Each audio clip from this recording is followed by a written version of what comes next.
YouTube channel বন্ধুসকল gate 3 gate 4 vacancy যেটো 12,600 পদ সাধাৰণতে প্ৰায় 13,000 বৃহৎ নিযুক্তি দ্বিতীয়খন ইয়াৰ পিছত সাধাৰণতে অসম চৰকাৰ সাধাৰণতে পদ মুকলি নহয় 2008টা পদৰ সাধাৰণতে ইতিমধ্যে নিযুক্তি 2008টা পদৰ সাধাৰণ পৰীক্ষাটো জানুৱাৰী মাহত অনুষ্ঠিত হ'ব আৰু অসম চৰকাৰ এই গেট 3 প্ৰায় 13,000 পদৰ পৰীক্ষাসমূহ সাধাৰণতে জুলাই আগষ্ট মাহত পৰীক্ষা অনুষ্ঠিত হ'ব তাৰ আগতে নহয় মোটামুটি আগষ্ট ছেপ্টেম্বৰ মাহতো হৈ যাব পাৰে আগষ্ট মাহত মোটামুটি পৰীক্ষা অনুষ্ঠিত হ'ব আৰু কাৰণ সাধাৰণতে এমপি ইলেকশ্যন লোকসভাৰ ইলেকশ্যন আহি আছে ইলেকশ্যনৰ আগতে পৰীক্ষাসমূহ নাপাতে কাৰণ এইটো মাহটো গোটেই মাহটোতে এপ্লাই চলিব 29 ডিচেম্বৰতে এপ্লাই চলিব আৰু জানুৱাৰী মাহৰ ভিতৰতে exam written exam centre admit card পৰীক্ষাৰ চেণ্টাৰ কালেক্ট আৰু এক মাহৰ ভিতৰতে কোনো এটা পৰীক্ষা জীৱনত নাপাতে বন্ধুসকল আপোনালোকে গমেই পায় আৰু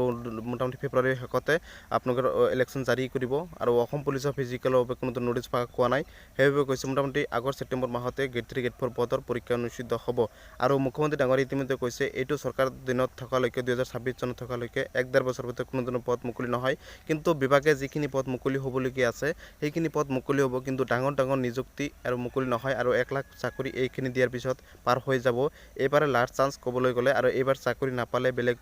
পন্থাত হাতত ল'ব লাগিব কাৰণ বহুতৰ বয়সো পাৰ হৈ যাব সেইবাবে কৈছোঁ ভিডিঅ'টো অনেক শ্বেয়াৰ কৰাৰ প্ৰয়োজন আছে আৰু ভিডিঅ'টো শ্বেয়াৰ কৰাৰ এটাই কাৰণ প্ৰয়োজন আছে যে আপোনালোকে সাধাৰণতে ভিডিঅ'টো যাতে শুনে আৰু মোৰ কথাখিনি শুনি কিনে আপোনালোকে যাতে ভালকৈ প্ৰিপাৰেশ্যন কৰে আৰু প্ৰিপাৰেশ্যন নকৰিলে ইয়াৰ পিছত কিন্তু চাকৰি পোৱা সম্ভৱ নহয় কাৰণ 1.5 বছৰতে অসম চৰকাৰ যদি চাকৰি কৰিবলগীয়া আছে যদি আপোনালোকে তেনেহ'লে এইবাৰে লাষ্ট চান্স বুলি ধৰিব লাগিব কাৰণ এইবাৰৰ পিছত মুখ্যমন্ত্ৰী ডাঙৰীয়াই ঘোষণা কৰিছে যে এইবাৰৰ পিছতে অসম চৰকাৰত সাধাৰণতে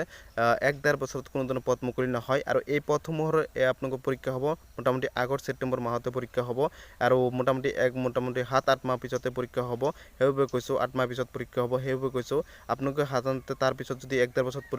পদসমূহ মুকলি নহয় বিভাগে কিনি মুকলি কৰি দিয়ে আৰু এই বিভাগে পদসমূহ অলপ থাকে বন্ধুসকল আৰু আপোনালোকে এই পদ গেট 3 গেট 4 পদ যদি মুকলি নহয় তেনেহ'লে আপোনালোকে চাকৰি পাবলৈ বহুত টান হৈ যাব যিসকলে ঘৰত বহি প্ৰিপাৰেশ্যন কৰে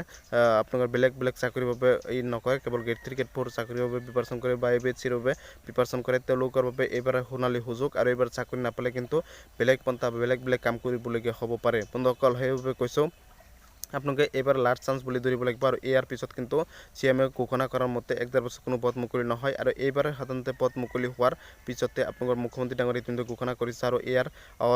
অলপমান ভেকেঞ্চি মুকলি হ'ব এই 2 দিনৰ ভিতৰতে হেল্থৰ ফালৰ পৰা বা অসম চৰকাৰ বেলেগ ফালৰ পৰা কাৰণ কেবিনেটে গ্ৰহণ কৰা মতে হেল্থৰ ফালৰ পৰা আৰু পদ মুকলি আহিবলগীয়া আছে আৰু বেলেগ পদৰ পৰা আহিবলগীয়া আছে সেই পদসমূহ মুকলি হ'ব তাৰ পিছত সেই পৰীক্ষাসমূহ দেৰিকৈ অনুষ্ঠিত হ'ব এপ্লাই চলি আছে আপোনালোকে এপ্লাই কৰা যদি কৰি ল'ব পাৰে আৰু অসম পুলিচতো সাধাৰণতে দেৰিকৈ অনুষ্ঠিত হ'ব কাৰণ ইলেকশ্যন আহি আছে মই ইতিমধ্যে জনালোঁ আপোনালোকক মই যে